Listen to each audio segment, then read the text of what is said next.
hoy en día lo que vamos a hacer es vamos a tener que aprender a coexistir con las máquinas. Las máquinas no estamos hablando de un androide con molde de cuerpo humano, no se refiere a eso. Se refiere a agentes computacionales que resuelven parte de la lógica de negocio, de la problemática del comercio en general que esté resolviendo donde yo esté trabajando y que lo que tenemos que aprender es a generar supermentes, es decir, mentes humanas que trabajan de forma cooperativa. Eso es algo que ya lo venimos haciendo hace muchísimo tiempo con equipos de trabajo y dentro de estos equipos de trabajo hay que meter ya también agentes inteligentes, o sea, se van a incorporar agentes inteligentes y tenemos que saber coexistir organizacionalmente, ¿no? Entonces, es como que Malón lo que ya está diciendo es, va a haber trabajo que la gente va a hacer mejor y tenés que darle a la gente ya, y vos tenés que hacer otro trabajo. Es como que hay una adaptación de roles ahí que ya está previendo y que es más o menos el estadio que estamos transitando. Bienvenido a HeroCast, un espacio donde hablamos sobre tecnología, innovación y startups. Mi nombre es Rodrigo Valdés, fundador de HeroLabs. Y hoy le tenemos como invitado a Julio Pacielo, él es ingeniero en informática, profesor de inteligencia artificial de la carrera de ingeniería informática en la Nacional, fue mi profesor también. Me sale llamarle profe, pero vamos a decir Julio nomás ya ahora. Y director de CDS, Centro del Desarrollo Sostenible. Hoy nos está hablando desde España. Él está haciendo un proceso de estudios también ahora ahí, de masterado y Wow. doctorado, así que también está capacitándose con todo lo que viene en el mundo de la IA y lo que es luego la tecnología en general. Él nos va a contar probablemente también un poquito más que está haciendo allá. Muchas gracias, Julio, por aceptar la invitación. ¿Cómo estás? ¿Qué tal, Rodri? Un gusto. Gracias a vos y que por la invitación y bueno, por el podcast, o poder compartir contigo y con la audiencia de tus podcasts lo que pueda, ¿verdad? Conocimiento que tenga, que pueda ser de utilidad. Así como dijiste, me toca hoy estar desde Madrid. Estoy haciendo posgrado justamente en IA. Específicamente el objetivo es conectar con un doctorado, así que puede que esté aquí un par de años y bueno, fundizando todo lo que es este tema, ¿verdad? Que está en auge también de paso, ¿verdad? La idea de hoy hablar es de hablar de IA, pero hablar un poco desde la teoría a la práctica. Para mí vos sos el referente, obviamente porque fuiste mi profe de IA y aparte trabajás en esto y aparte estás haciendo un masterado en esto, así que no hay mejor persona con la que hablar, paraguaya inclusive, de este rubro. Y bueno, quiero comenzar con esta primera pregunta. ¿Cómo llegaste al mundo de la IA? ¿Y cómo llegaste también a ahora hacer un masterado de la IA? Ya, buenísimo. Bueno, a ver, todo arranca con mi inicio como estudiante de informática, obviamente. Durante el correr de la carrera en informática siempre me gustó bastante. La investigación a mí siempre me gustó, o sea, siempre quise estar como que conectado a eso. Yo creo que por ese motivo también, por más de que muchos de mis primeros años laborales lo gasté mucho en trabajos más empresariales y corporativos, hasta hoy también lo sigo haciendo, como que quise siempre estar enchufado a la investigación y fue ahí que ser sincero y decir, varios de mis profesores fueron de la línea IA, profesores que vos los conocés, caso Cristian von Lucken, caso Benjamín Barandio, Pinto, varios de ellos. Y bueno, en base a lo que fui conociendo de la experiencia y las investigaciones que ellos hacían, me atrajo esa área, terminé haciendo una tesis con mi compañero de tesis, Héctor Martínez también, y lo hicimos en la línea IA con el profesor Benjamín, y a partir de ahí se armó como que una relación muy cercana con el profe Benjamín. Él nos fue induciendo cada vez más a inclusive proyectos comerciales de aplicación de la inteligencia artificial. En Paraguay, te estoy hablando allá por los años 2007, 2008, el profe Benjamín ya tenía algunos proyectos comerciales.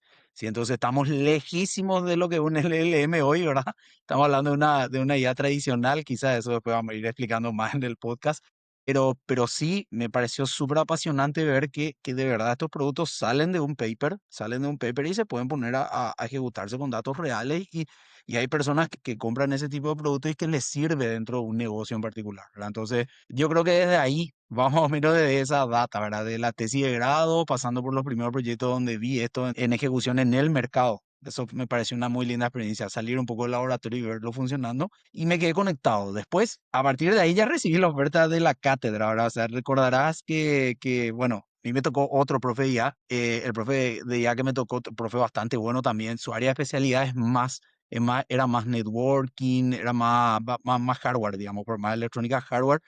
Y ese profe creo que por ese motivo en algún momento dio un paso al costado. ¿Sí?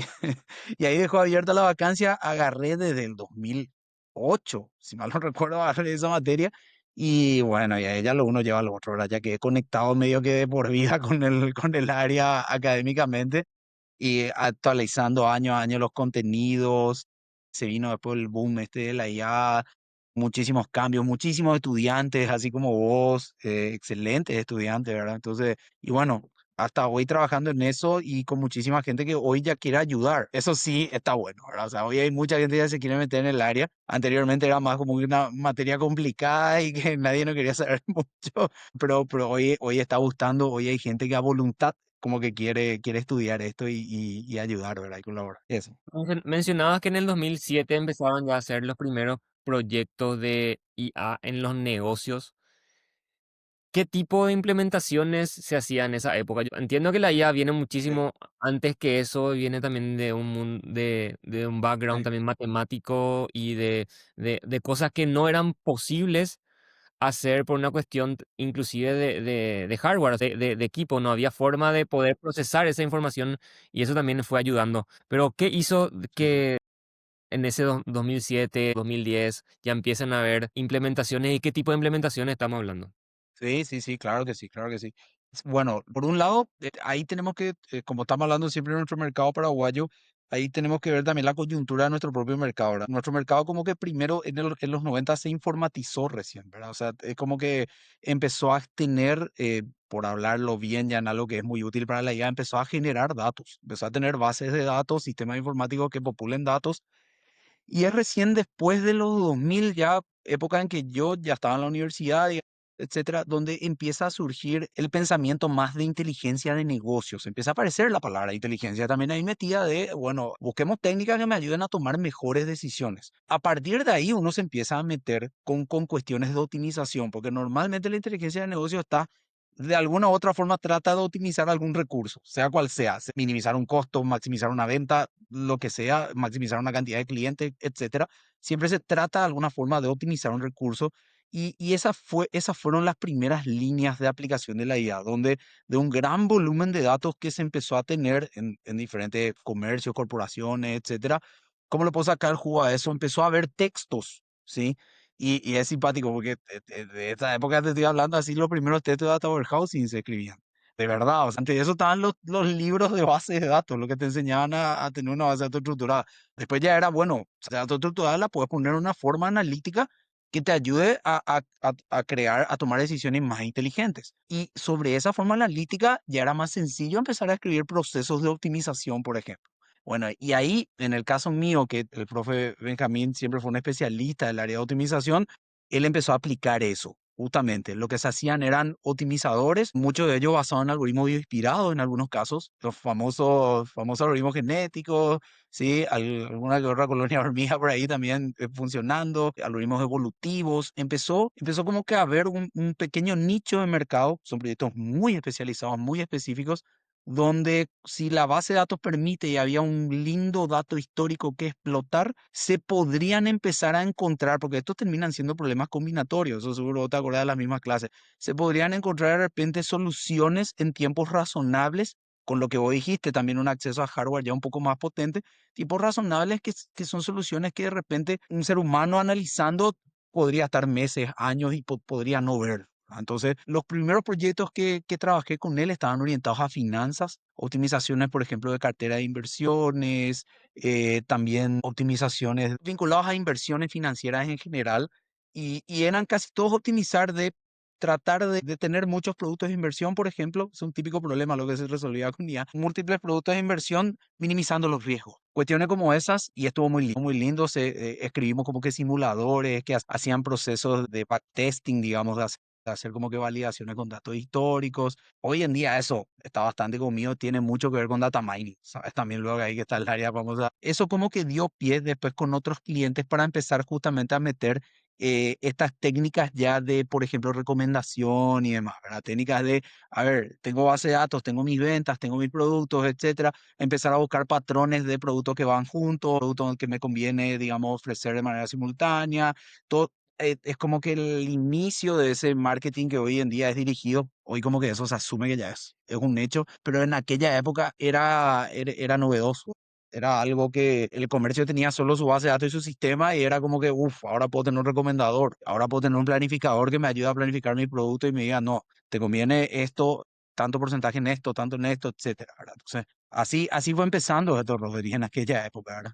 En ese momento, me imagino, ahora hay como un montón de modelos ya armados, también un montón de herramientas que se pueden ir utilizando, pero en ese momento, ¿qué era lo que había a disposición para hacer este tipo de herramientas? Lo primero que tenemos que decir es no había Python. Y eso luego ya, seguro para alguien que está escuchando una charla y ahí decir no había Python es, ¿y qué hacías? ¿Verdad? Estabas muerto. Evidentemente que Python hoy en día es la herramienta padre, madre ya de todo lo que es el procesamiento de datos y no teníamos eso, ¿verdad? Entonces, ¿qué es lo que hacíamos? Y bueno, escribíamos los programas, simulábamos ese tipo de librerías con herramientas convencionales que habían. Lo que más se usaba en aquella época eran stack Java, por ejemplo, o sea, tener un backend Java tratando de hacer un procesamiento analítico de datos. O sea, imagínate lo tedioso que puede llegar a ser. Esa es la cantidad de líneas de código que hay que escribir, pero bueno, lo hacíamos, por ejemplo, en Java. En algunos casos, cuando la eficiencia lo exigía, se tenía que dejar Java y se tenía que pasar a algo más rápido, tipo C++, inclusive en algunos casos de tecnología Microsoft, de repente C Sharp o algo por el estilo, ¿verdad? Entonces, un poco nos movíamos con esas herramientas que de seguro vos y la audiencia saben que son bastante genéricas, generales, o sea, uno puede programar demasiadas cosas con eso, no son específicas como hoy un scikit-learn, un Panda, un Keras, librerías así específicas, ya tengo el algoritmo hecho, ¿verdad? Como que Claro, había que escribir el algoritmo, ¿verdad? Y el algoritmo estaba generalmente en un paper y pasa muchísimo a que eso iba. Ahora reproducir, usa alguna librería, usa las funciones de esa librería y ya te hace todo lo que antes tenía claro, que escribir de cero. antes tenía que escribir de cero, tal cual, tenía que escribir de cero, pero bueno, era una tarea que a nosotros nos apasionaba y lo hacíamos, en vez de estar escribiendo procesamiento convencional, estábamos escribiendo un optimizador ahí en base a un algoritmo publicado en un paper, así, ese tipo de cuestiones, ¿verdad? Y realmente era muy interesante, pero tedioso, tedioso. Hoy realmente estamos plagados de muchas más herramientas. Estamos mucho más dotados de herramientas que facilitan muchísimo. Como vos decís, hoy en día hasta te descuidas, no es tan importante entender cada línea de código de un algoritmo, porque en realidad está autocontenido en una librería y de repente hay que saber usar los parámetros. Eso sí, un poquito se tenía que saber un poquito más antes, porque si no podría estar teniendo bugs, teniendo un montón de problemas, ¿verdad? Ya. Y desde ese punto a lo que encontramos hoy, todo el mundo dice, o sea, vos ves las conferencias, las charlas, lo que está en la cabeza de los empresarios es el término IA, básicamente en todas las conversaciones. ¿Cómo pasamos de ser algo súper de nicho, súper bien específico para cierta industria, para cierta cantidad de datos, calidad de datos, a lo que tenemos hoy de esta palabra tan famosa ahora que es la IA? ¿Cómo llegamos a ese punto a donde estamos ahora? Y bueno, creo que sabes un poco la respuesta, pero ¿qué es lo que pasó ahí? Sí, sí, sí, totalmente. Hay un cambio muy importante que ocurre allá por el 2012 a 13 más o menos, una publicación, un artículo científico que mete una arquitectura nueva, ¿verdad? Pero antes de llegar a eso, quedando un poco entonces, resumiendo lo que acabamos de decir, la etapa previa que más 2000 TOSA, digamos, hasta el 2010 y monedas, digamos, exactamente como vos escribiste, era una idea de nicho, una IA que requería mucho esfuerzo de programación todavía, había pocas herramientas dedicadas a esa área, requería un buen volumen de datos, el que más datos tenía por ahí podía sacar más conocimiento, podía generar más conocimiento, y bueno, el hardware todavía seguía siendo convencional, estamos hablando de hardware tipo CPU, servidores normales, los algoritmos deberían ser capaces de correr en tiempos razonables en ese tipo de hardware, ¿verdad? Entonces, es una IA de nicho específica. Resuelve una tarea, no trates de reutilizar tanto esa lógica para otra porque a lo mejor no va a andar. Te conviene volver a investigar, ver lo mejor que hay para esa otra y volver a escribir.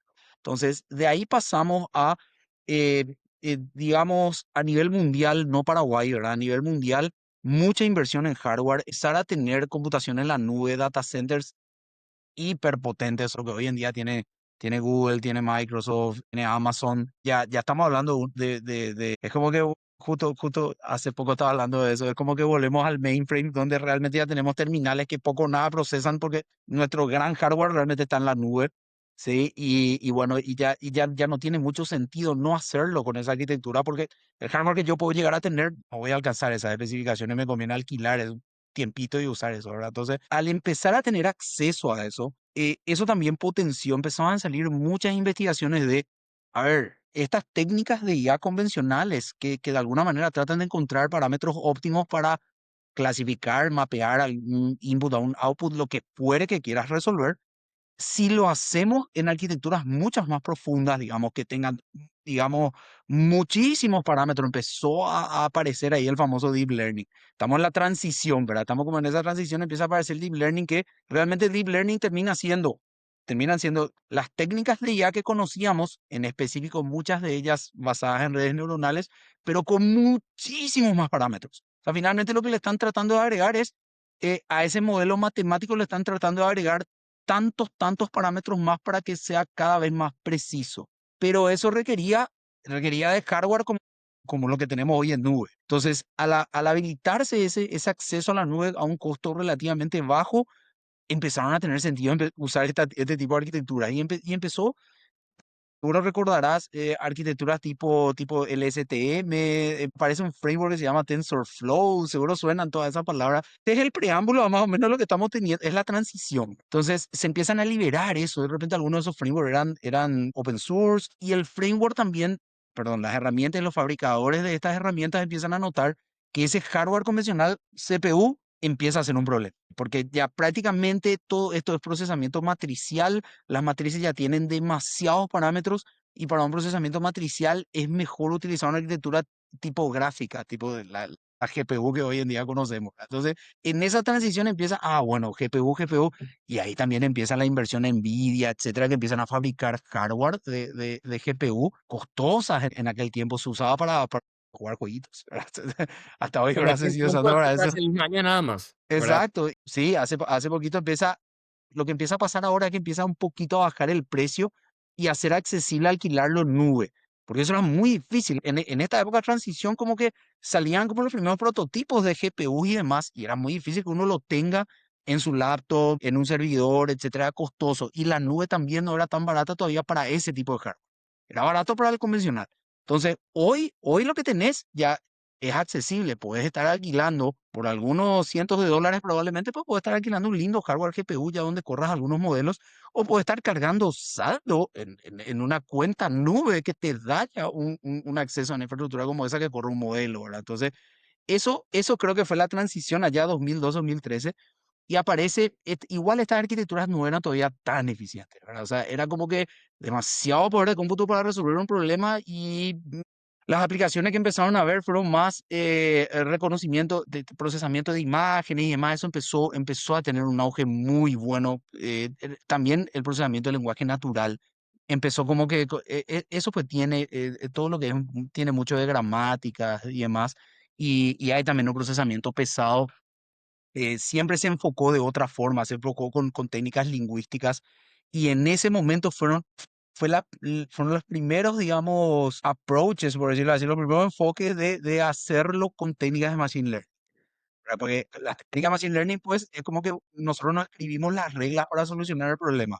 Lo que hacemos es buscamos muchísimos ejemplos para darle a un cierto modelo que lo que va a tratar de hacer es ajustar parámetros que mapeen una salida, que mapeen los ejemplos de entrada a una salida output lo más correcta posible. ¿Verdad? Entonces, es como que nosotros realmente no estamos escribiendo la regla que soluciona el problema, el algoritmo, por decir así, sino que le estamos pidiendo al computador que él encuentre ese mapeo. Y bueno, en NLP, que es procesamiento del lenguaje, no se hacía eso. Se hacían técnicas bastante más lingüísticas de tratar nosotros de resolver. Esto se conjuga así, esto tiene tal la morfología, Bueno, ¿por qué tiro mucho hacia ahí? Porque hacia ahí vamos a llegar, ¿verdad?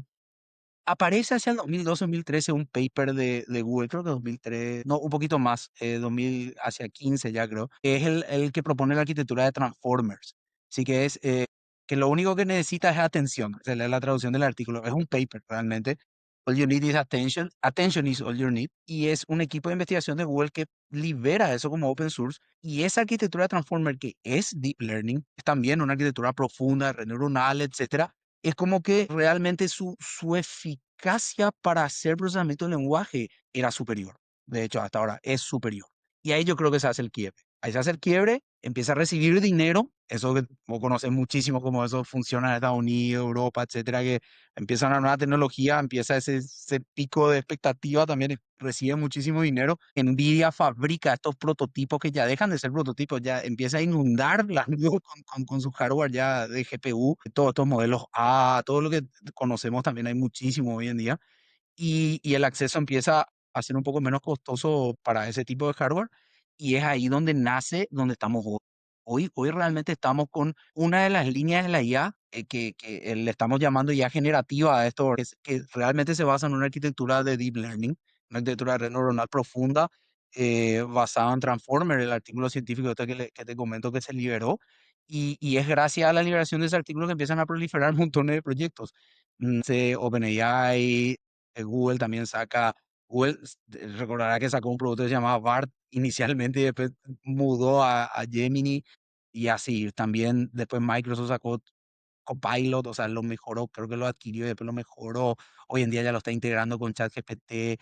Empiezan la gente de Anthropic a sacar cloud. Después ya empiezan en China también, o sea, la gente de Asia también ya empieza a reproducir esto y empieza a sacar. Y todo estamos hablando de procesamiento de lenguaje. Estamos hablando de modelos que son capaces ya de trabajar en nuestros idiomas de lenguaje naturales, como le decimos, de manera súper eficiente y súper efectiva también. Ahí yo creo que viene el antes y el después. Sigue siendo, por más de que ya no es como el método tradicional, porque lo que pierde de lo tradicional es que empieza a generalizarse más. Porque yo a este modelo de lenguaje ahora le puedo preguntar matemáticas y me resuelve, le puedo preguntar algo de leyes y me resuelve. O sea, el tipo es como que empieza a desempeñarse bien en múltiples áreas. Eso es histórico en la humanidad. O sea, es la primera vez que estamos teniendo un modelo así suficientemente generales, por más que no sea perfecto en todo. Hay muchos artículos que muestran ahí que hay áreas que no son buenos, pero es lo mejorcito que tenemos hoy en múltiples áreas en paralelo. Y como te dije hace rato, o sea, en ese punto se empieza a diferenciar. Por más de que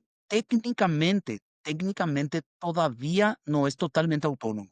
¿Qué quiere decir? Todavía tiene esa intervención humana de entrenarlo, de preparar una versión nueva del modelo, de hacer un trabajo de feedback, refuerzo, de decirle esto está bien, esto está mal, etcétera. O sea, sigue todavía requiriendo mucho a eso le solemos llamar la supervisión del ser humano, ¿verdad? Sigue requiriendo supervisión del ser humano para sacar nuevas versiones de los modelos, pero los modelos ya son suficientemente generales. Estamos hablando todavía técnicamente de técnicas weak AI, le llamamos a eso, tipo de inteligencia artificial débil, porque requieren todavía la supervisión del humano, no es totalmente autónomo, ¿sí? Pero entre esta weak AI, llamémosle 2.0 a esto, ¿verdad? Que ya usa la arquitectura Transformer, procesa lenguaje en general, la tradicional que hacíamos pre-2010, hay una diferencia significativa, ya no es de nicho, ya no es solo un solo problema, ¿verdad? Entonces, ese creo que fue el camino que siguió esto, Rodri. Interesante porque muchas cosas salieron ahí en el medio y se fueron mejorando. Gente se pregunta, o sea, yo me pregunto, porque de que yo terminé la facultad, creo que son 10 años, ¿verdad un poco? Sí, 10 años que terminé la facultad. Mínimo. Ya pasó un montón de cosas y yo digo, hija, a mí a veces seguirte a vos, a veces ya, ahora en esta conversación ya me cuesta. Me imagino ser una persona que no está en el mundo y escucha todas estas cosas. Hay un montón de cosas que va pasando.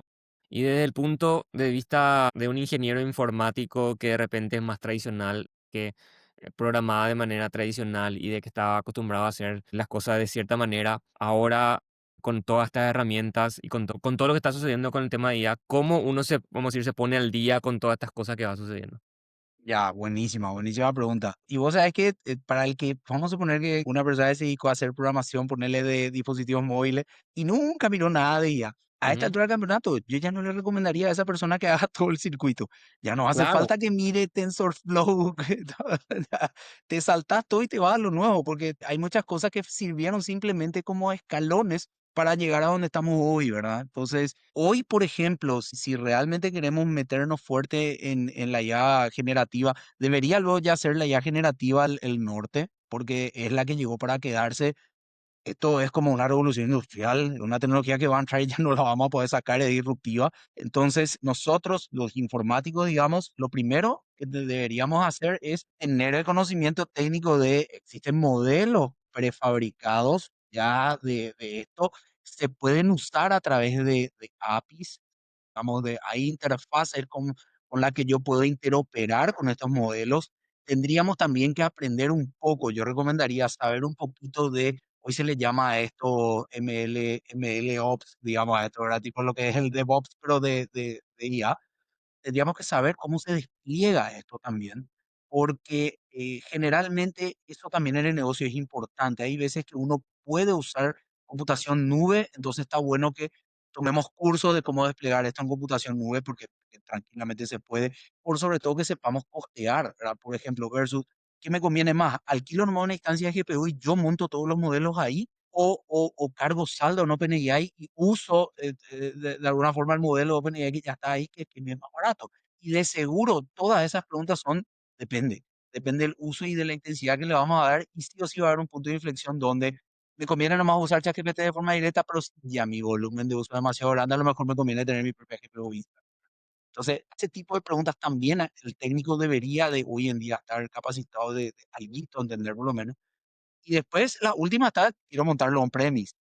Montarlo on-premise es, hoy en día, para mí, es medio locura porque el hardware sigue siendo caro, o sea, no es tan barato comprar GPU, fierro, estoy hablando, ¿verdad? Pero nunca se sabe hacia dónde van a ir las legislaciones y la regulación, ¿verdad? Entonces, suponte, Rodri, que nosotros digamos, vamos a crear un producto fintech que use IA generativa para X cosa y vamos a venderlo en el mercado paraguayo, y Paraguay nos saca una ley que de repente no podemos procesar en nube y puede ser tan limitante y nos puede dejar fuera del mercado. Entonces, también existen alternativas hoy en día de montado de infraestructuras de IA generativa on-premise. Es costoso porque el hardware es costoso, y después también que no todos los modelos son abiertos.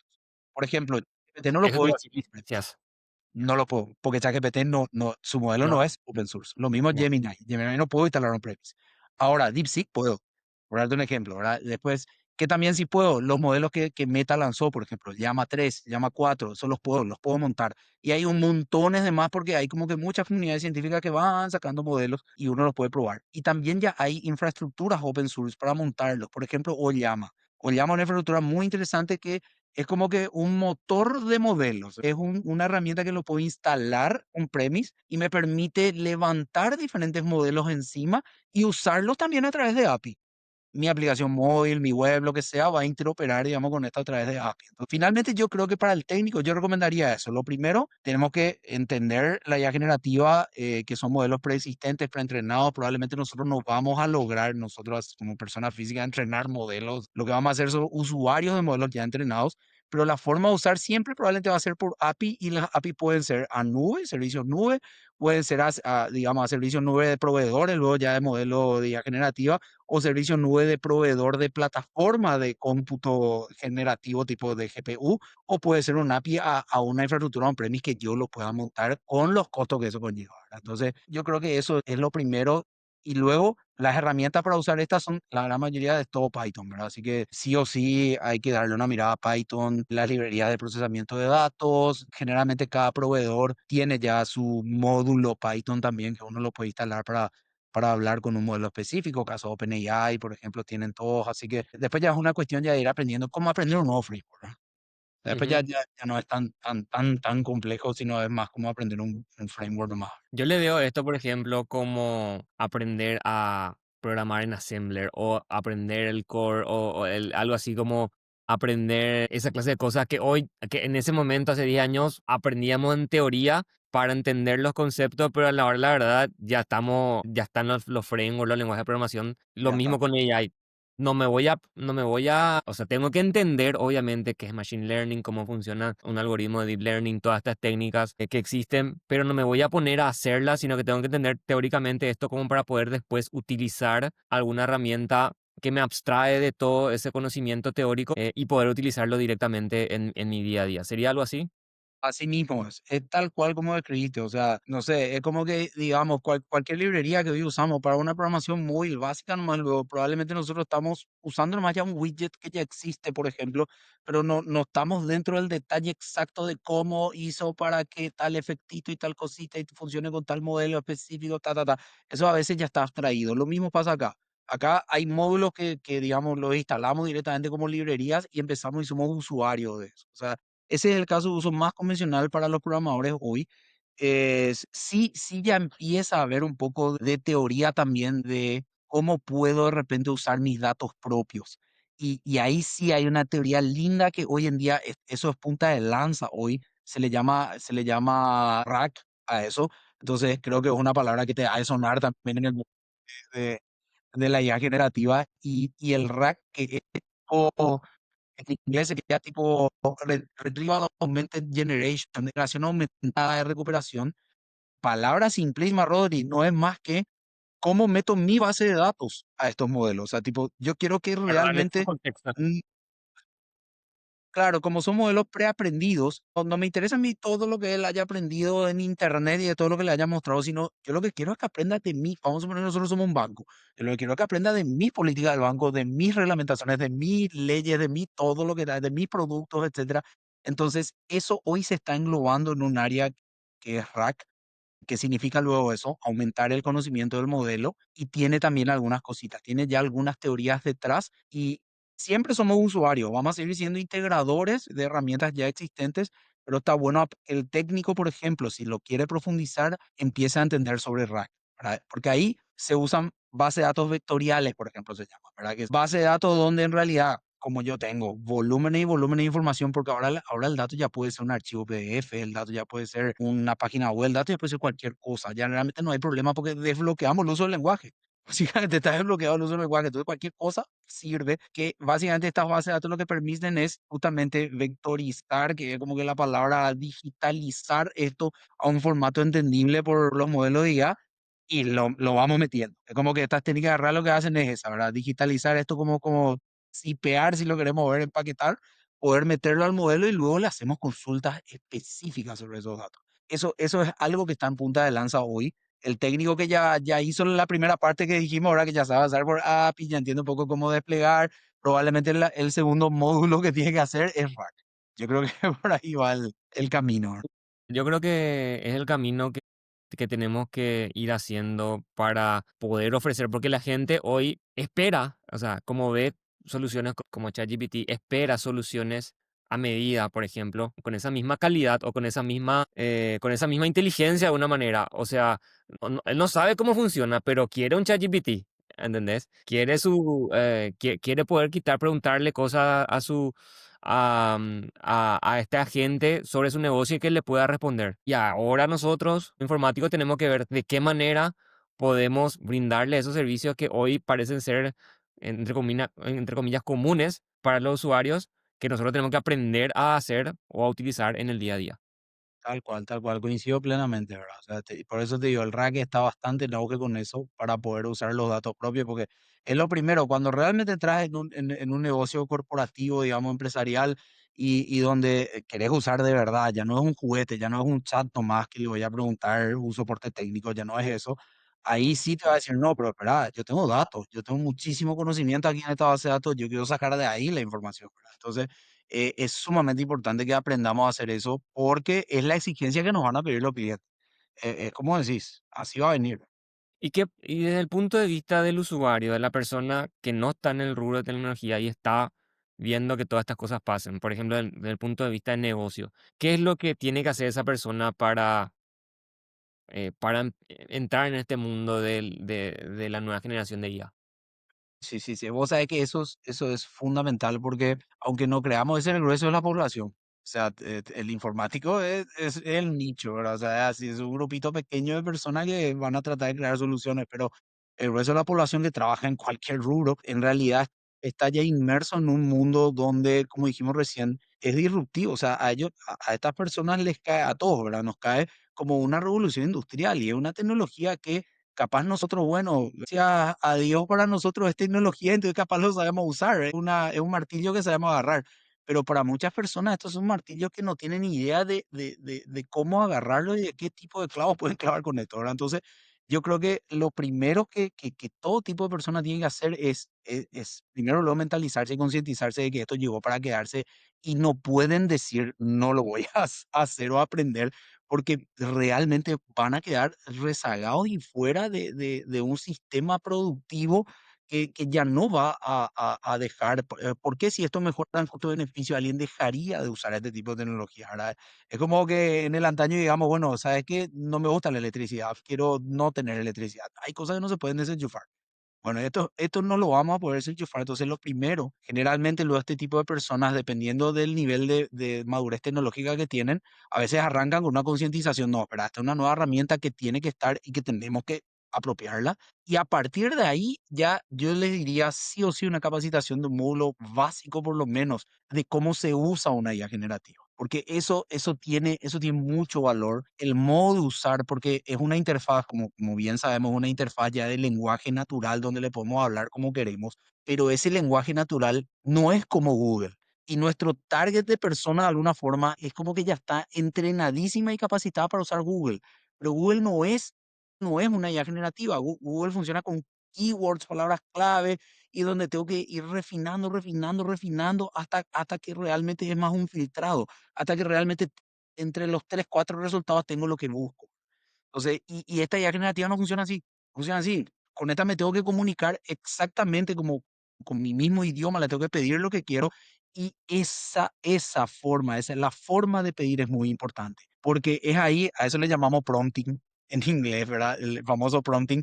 Es eso yo creo que es el nuevo skill que todo ser humano va a tener que empezar a tener. Va a tener que tener skill en prompting. Para los informáticos a lo mejor no va a ser sencillo eso porque como te digo, es un martillo tecnológico, una nueva herramienta tecnológica, pero para los no informáticos no. Entonces, es como que tienen que aprender. El prompting tiene partes, por ejemplo. Vos le podés pedir a la IA generativa que se ponga en un rol. Yo quiero que vos sos este rol, vos sos un asesor financiero, vos sos un abogado, vos sos una X persona. Yo te puedo dar datos bases, te puedo dar datos de ejemplos. Para esto es algo correcto, para esto es algo correcto, etcétera. Y te puedo dar contexto. Yo quiero que mires solamente esto. Por ejemplo, yo me estoy moviendo en el mercado paraguayo, esto es lo que incide en el mercado paraguayo, hasta que finalmente llegamos a nuestra pregunta. ¿Te das cuenta cómo no, a veces podemos preguntar nomás? Pero si le preguntamos, dejamos a merced que el modelo haga todo lo otro que no le dijimos. Sin embargo, podemos acotar tan bien, así como lo hacíamos con Google, contextualizarle, darle información relevante, orientarle ya a la IA generativa como para que la respuesta que me dé me sea súper aplicable. Y eso es prompting. Entonces, eso yo creo que es el primer curso. Esta persona ya está concientizada de que dice, tengo que aprender esto. El primer curso yo creo que es prompting necesariamente. Hay estructuras de prompting, está bueno que se aprenda a hacer. Y después de eso, el segundo nivel de esto ya es una capacitación, yo le llamaría avanzada, donde hoy en día existen herramientas tipo low code, le llamamos a eso, tipo de baja programación, herramientas donde yo puedo conectar, digamos, componentes en donde puedo empezar a automatizar ciertos procesos metiéndola ya en el medio. Tipo, por ejemplo, herramientas tipo Make, tipo N8N, etcétera, están bastante en auge porque no son solo para informáticos. Si bien a veces requiere la ayudita de un informático, una persona con un skill que ya hizo un curso de prompting, etcétera, que entiende un poco de tecnología, a lo mejor puede hacer flujitos que automatizan procesos. El famoso, quiero generar la minuta de mi reunión automáticamente con lo que me saca y hacer ya que eso me genere un informe y ese informe enviarlo por mail a tal parte. Son cuestiones que hoy con estas herramientas low code se pueden hacer. Entonces yo creo que en una segunda etapa un usuario no técnico podría empezar si le interesa, a empezar a mirar este tipo de herramientas, de automatizaciones de flujos, de famoso usar en modo agente, digamos, el famoso agente que me resuelve varias cositas a la IA, eso le puede ayudar muchísimo en su día a día. Por ahí yo creo que va, Rodri, para el no informático. Genial. Ahora quiero volver otra vez. O sea, me gustó mucho primero, antes de pasar al siguiente tema, me gustó mucho esto que dijiste. Va a haber una diferencia muy grande entre el que usa IA y el que no. Y si uno no se sube a la ola, lastimosamente, no va a, no va a poder avanzar en su carrera profesional probablemente si es que no tienen esta herramienta. Mi mamá es contadora y estaba haciendo un curso de contabilidad hace un poquito con una señora ya súper conocida, se llama Nora Ruoti, seguramente escuchaste su nombre, ¿verdad? Sí, que una abogada es la que saca las leyes de impositivas en nuestro Y vos país. sabés que estaba haciendo el curso, mi mamá tiene 60 años ya prácticamente. Y esta Nora yo creo que tiene más que 60. Y en el curso, Nora Ruoti le estaba enseñando sobre su libro. Ella quita libros de contabilidad, o sea, en realidad de todo lo que tenga que ver con las leyes fiscales de impuestos y demás. Y Nora en su curso muestra cómo ella le tira el libro, el PDF de su libro, a la IA, le da el contexto de su libro, agarra, pone el micrófono, ¿verdad?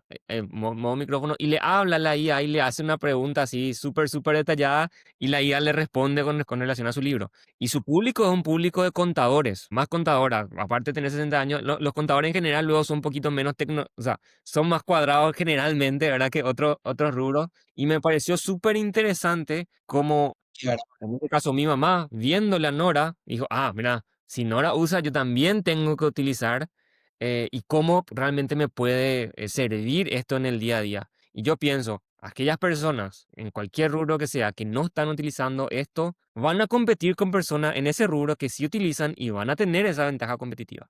totalmente, pero es clarísimo. O sea, ahí le ves. Nora Ruoti es una especialista, no tiene nada que ver con tecnología, es una especialista en su rubro y lógicamente ya se subió a la ola y ya sabe, no, espera, esto es algo que uno puede no usar. Porque prácticamente está creando un agentito, una norita robot y está creando ahí que tranquilamente te puede responder todo lo que el contenido que ella generó, ¿verdad? Así que no, esto hay que subirse sí o sí. Eso es lo que Rodri sí puede llevar. Algo que tenemos que saber es los cambios drásticos van a estar en la academia.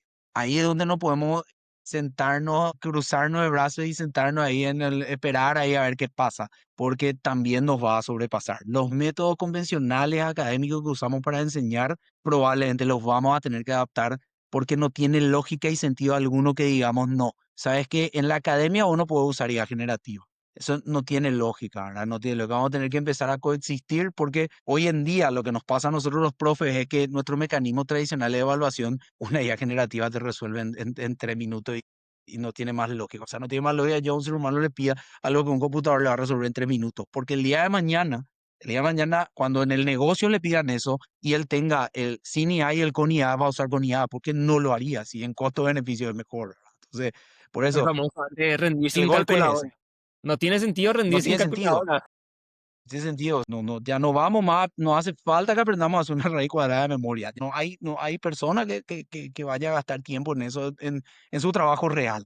Y solamente para hacer un acertijo y quiere demostrar que sabe hacer, lo haría, ¿verdad? Pero no en el trabajo real. Y por eso yo lo que veo, la complicación que yo veo en la academia, ahí está duro. Porque ahí de repente somos reacios. Nosotros, los profesores, tenemos que cambiar nuestras matrices de evaluación. Los sistemas de enseñanza se tienen que adaptar para incorporar también estos elementos, ¿verdad? Porque son elementos que el estudiante va a tener que usar cuando se reciba, o sea, tiene que estar preparado. No podemos decirle no, ¿verdad? Hoy hay una lucha, o sea, yo que estoy en muchos grupos de profes, ¿verdad? Hay una lucha muy fuerte, ¿verdad? Hay profesores que defienden drásticamente, no, todo vino para quedarse, tenemos que apropiarnos y usar.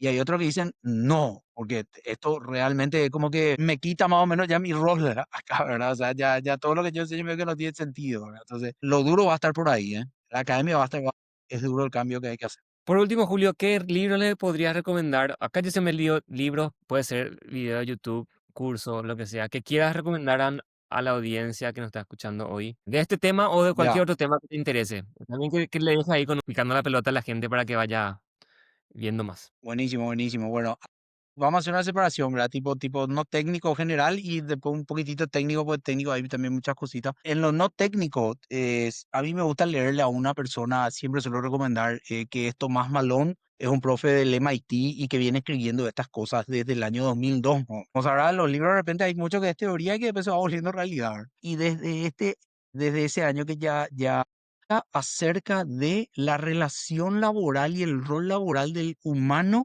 con los computadores y la automatización. Bueno, ese es el eje sobre el cual escribió Malone. Y hace poquito sacó un libro que se llama Superminds, que es súper interesante porque yo creo que Superminds es más o menos la etapa, el estadio en el que estamos hoy. Y lo que dice Malone, para ponerlo en una línea nomás así rapidísimo para ver si a alguien le incentiva la lectura, Malone lo que dice es que en nuestro trabajo hoy en día lo que vamos a hacer es vamos a tener que aprender a coexistir con las máquinas. Las máquinas no estamos hablando de un Android como el del cuerpo humano, no se refiere a eso. Se refiere a agentes computacionales que resuelven parte de la lógica de negocio, de la problemática del comercio en general que esté resolviendo donde yo esté trabajando y que lo que tenemos que aprender es a generar supermentes, es decir, mentes humanas que trabajan de forma cooperativa. Eso es algo que ya lo venimos haciendo hace muchísimo tiempo con equipos de trabajo y dentro de estos equipos de trabajo hay que meter ya también agentes inteligentes, o sea, se van a incorporar agentes inteligentes y tenemos que saber coexistir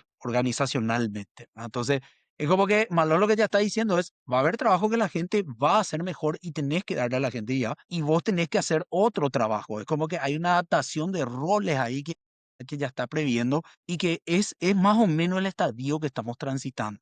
Porque hoy no todo se puede hacer con IA generativa y esas cosas que no la puede hacer, esas integraciones generalmente, que algunas IA generativas te están dando de forma suelta, pero que hay que meterlo para realmente tomar una decisión empresarial estratégica, eso es un supermind, digamos, y que debería de coexistir entre seres humanos y modelos computacionales. Entonces, ese es un libro que recomiendo, es súper general, eso no es informático, ¿eh?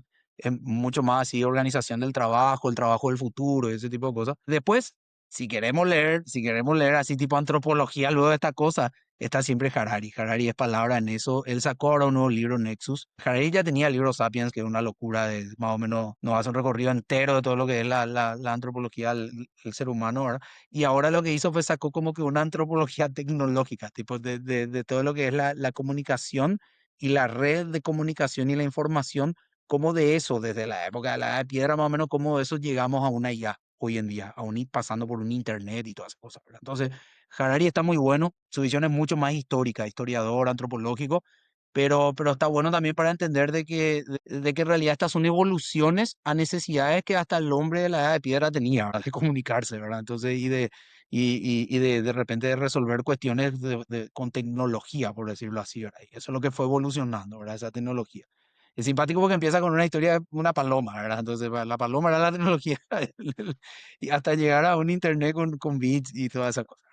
Y bueno, y después ya por último, si lo que queremos es escuchar tipo, no sé, las limitaciones, qué medio que hay en contra de esto, más o menos, ahí está Chomsky. Chomsky es otro, un autor muy bueno. Noam Chomsky es lingüista, ¿cierto? Esta es su área. Así que el tipo es como que un especialista del área, pero no necesariamente es informático, porque tiene mucho trabajo en informática, también mucha relación. Él no es necesariamente informático. Entonces, a Chomsky, si lo que queremos es buscar una persona que da con un palo a estas cosas, ahí hay que leerlo a Chomsky, ¿verdad? Porque Chomsky tiene sus críticas a esto. Sus críticas apuntan más hacia el hecho de que él no considera esto como inteligencia artificial, no le gusta el mote a él, ¿verdad? No le gusta el mote que se le pone porque él dice que el ser humano no piensa así y no resuelve los problemas así. El ser humano usa otra lógica de razonamiento y en realidad lo que hace es conectar conocimiento. El ser humano como que tiene, no es que nosotros tenemos una base de datos demasiado amplia, no funciona así ni millones ni trillones de parámetros. Eso es lo que dice. No es lo Ujú. así nuestra red neuronal, digamos.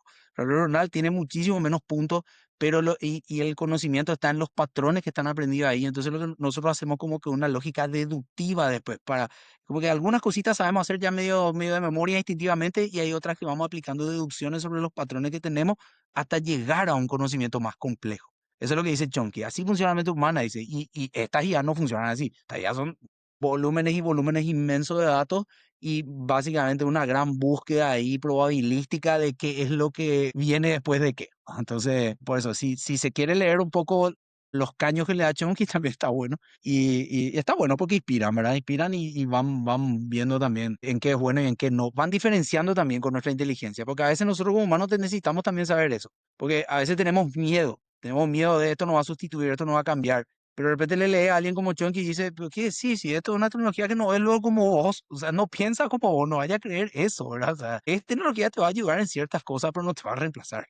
Entonces, así, por eso también está bueno ver ese tipo de libros, ¿verdad? Y bueno, y para los técnicos hay tutoriales muy buenos. Ahí sí yo recomiendo YouTube. En YouTube hay varios. Si empiezan a seguir la plataforma open source de N8N y de RAC, ¿verdad? De tipo cómo implementar sistemas RACs y bases de datos vectoriales. Hoy en día hay varios productos que están saliendo en esta línea que están buenísimos y los videos son muy explicativos y literalmente con un video de 30 minutos, un informático puede estar creando un producto con IA generativa profesional. Y que por eso, ahí yo recomiendo, va por YouTube. Menos libros ahí porque es muy No hay nuevo, libro, muy el nuevo. libro que sale, el libro está 2 años atrasado ya. Ya está atrasado, por eso ahí es menos libro. Ahí no, estamos a punta de lanza. Ahí es ver video y las herramientas que van saliendo. Los videos suelen ser más tutoriales de herramientas que preexisten y que, como te digo, en 30, 50 minutos puede estar creando un producto profesional usando una IA generativa. Y eso no es poca cosa. Eso para un informático es oro, ¿verdad? Porque finalmente es un producto que puede comercializar, una expertise que pueda aprender, etcétera. Muchísimas gracias, Julio Pacielo, por estar con nosotros aquí hablando en este capítulo. Antes que nada, le quería invitar a la gente que se pueda suscribir a nuestros canales de YouTube y Spotify. Y bueno, ojalá que podamos hablar nuevamente luego de todo lo aprendido, seguramente también en esta nueva aventura que estás iniciando en Madrid. Y bueno, que nos cuentes también un poquito lo que nos trae la tecnología para el futuro. Claro que sí, claro que sí. Dame unos meses más y ya te cuento todo lo que pasa por acá. Así mismo, Rodrigo, buenísimo. Te agradezco. Julio, un gusto, nos vemos. Bye Dale, bye. gracias, gracias. Adiós. Chao, chao. Ahí paro.